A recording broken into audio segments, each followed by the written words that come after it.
Anybody else have to get a sitter for tonight? Whew. Let me tell you, not a better way to start your night off than to have a 15-year-old condescendingly tell you what time you told her you'd be back, right? That's great. Sorry.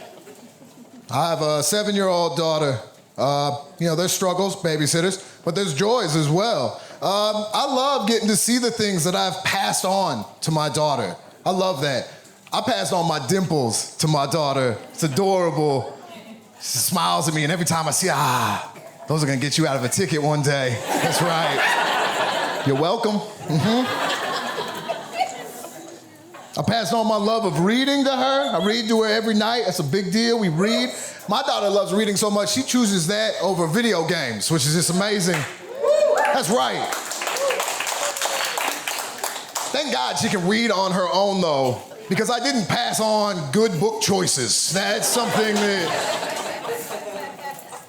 Right now, she's big on this series called The Adventures of Cutie Corns. Yeah,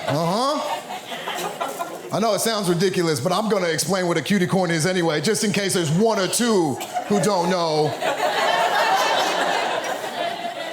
Cutie corn is an adorable puppy unicorn that is bred to make horrific puns throughout the whole series. That's what it's there for. Ugh. The other thing I passed on to my daughter, I'm a great dad, I passed on to my daughter crippling anxiety. That's something I gave her. That's right, you're welcome. My daughter's a champion. She took that crippling anxiety and she ran with it. Full-blown Tourette's. That's what she took it into. I'm not kidding. And it was weird going to the doctor and having the doctor say, hey, your daughter has Tourette's. Because here's the thing, the type of Tourette's my daughter has wasn't funny like I thought Tourette's was.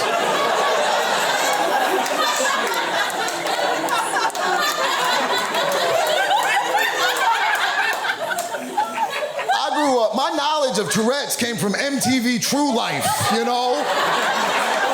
Just a white dude sitting in Applebee's screaming obscenities, fucking hilarious, it's amazing. But I didn't get lucky. My daughter has it sounds bad, but it's like sad and depressing Tourette. She has physical tics, right? And they make it cuter by calling it Tourette's, but this is physical tics. Little things, too. One of the things she did, she went, And this was early on. I didn't know that this was a thing. She's, We're driving, I think, dang, I didn't even touch the brake. She's really... There were 2 times I thought she was stepping to me, too, because I was like,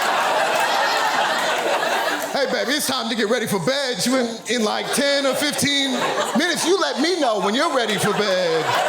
That's when we'll do that. That's cool.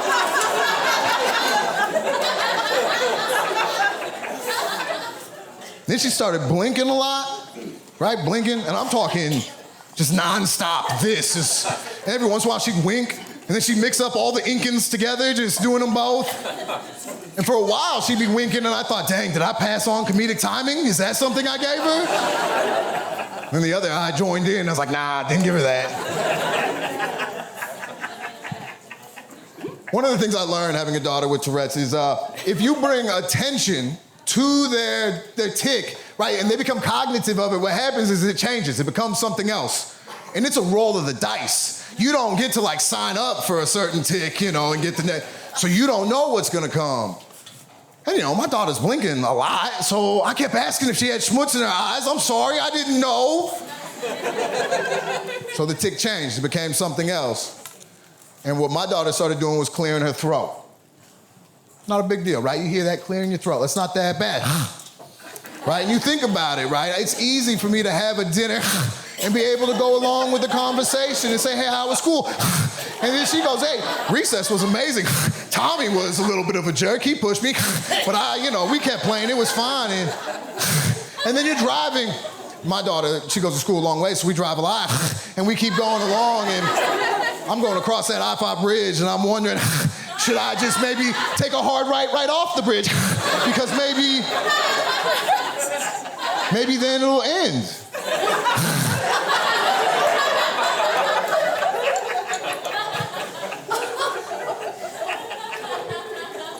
I have made a cognitive decision here. I'm making the choice. I'm done with it. I'm not gonna lie. I'm bringing attention to it. I'm sorry. You got something in your throat? Get a drink of water. All the time. That's what we're doing from now on. I'm done. I'm willing to roll that dice. I've decided it's fine. Even if it goes vocal, that's fine. I will walk down the street with a loose cannon. That's no problem at all. I have prepared to have to tell somebody, hey, I understand what she said, but do me a favor, flip the ring to the inside before you backhand her. We're just trying to teach her a lesson, not make her lose her eyesight. All right, y'all, I gotta get out of here. Bethany's a real bitch if I'm late. Thank you, I'm Josh.